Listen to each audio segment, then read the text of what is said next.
پخوا زمانه کې په یوه کلي کې یو سړی اوسېده. یو ښکلی آس یې درلود. د هغه سړي 4 زامن وو. د پلار لپاره خو ټول زامن ډېر ګران وو، خو له بده مرغه دا 4 واړه ډېر ناپوهه او بې عقله وو. کله چې پلار مړ شو نو زامنو سره کېناستل او مشوره یې وکړه. ویې ویل پلار خو له دې دنیا نه ولاړ، اوس دا آس څوک وساتي؟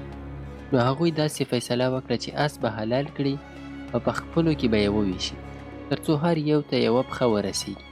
خو ستونزه دا وه چې د آس پاتې بدن به څنګه تقسیم کړي. په همدې سوچونو کې و چې یو مسافر تېرېده. هغه ترې وپوښتل تاسو ولې سره شخړه کوئ؟ هغوی ورته وویل موږ 4 وروڼه یو، دا راته ووایه چې د آس څنګه په مساوي ډول وویشو. مسافر وخندل او ویې ویل دا خو ډېر اسانه کار دی، آس وپلورئ او پیسې یې په خپلو منځونو کې وویشئ.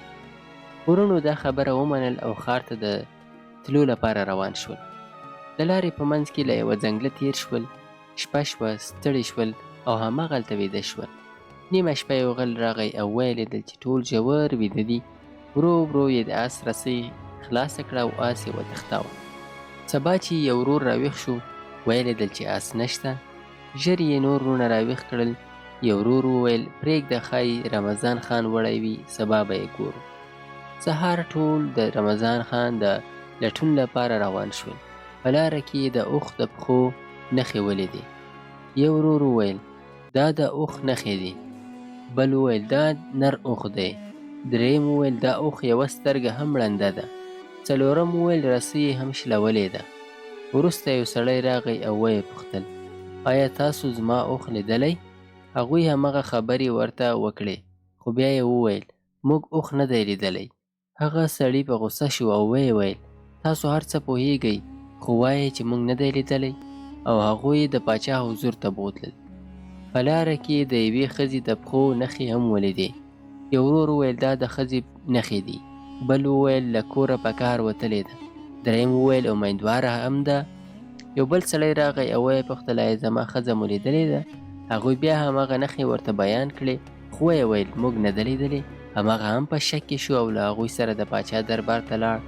کله چې دربار ته ورسېدل پاچا ترې پوښتنه وکړه. ټولې خپلې خبرې وکړې. ورونو وویل موږ پټ علم لرو او له همدې لارې پوهیږو.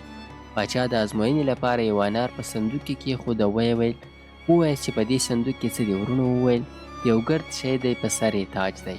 پاچا پوه شو چې وله خبره خو یې سمه ده او هغوی ته یې خپل حق ورکړ. رمضان خان ته یې امر وکړ چې د آس بیه ورکړي. ورونو پیسې واخیستې او بازار ته لاړل. هلته یې ډېرې وزې واخیستې.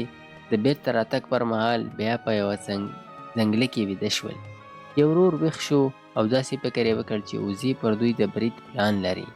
هغه نور وروڼه هم ویښ شول او ټول وتښتېدل. وزې یې هملته پرېښودې. په لاره کې یوه وزه په تیږه ووهله او ویې وژله. بیا چې لږ تېر شول غوښتل یې ځایونه وشمېري، خو هر یو به ځان هېر کړ. فکر یې وکړ چې یو ورور کم شوی دی. یو آس سوار راغی او هغوی ته یې شمېر وکړ. 4 واړه یې وښودل. هغوی ډېر خوشحال شول او ویې ویل موږ به ستا خدمتګاران شو. هغه هغوی کور ته یوړل او کارونه یې ورته وسپارل. یو ته یې وویل زما د مور خدمت کوه. بل ته یې وویل څاروي ساته. دریم ته یې وویل فصل پرې کړه. څلورم ته یې وویل وزې وساته. خو هغوی هر کار غلط وکړ. یو ورور د مچ د وهلو لپاره په لرګي سره د هغه مور ووهله او هغه مړه شوه.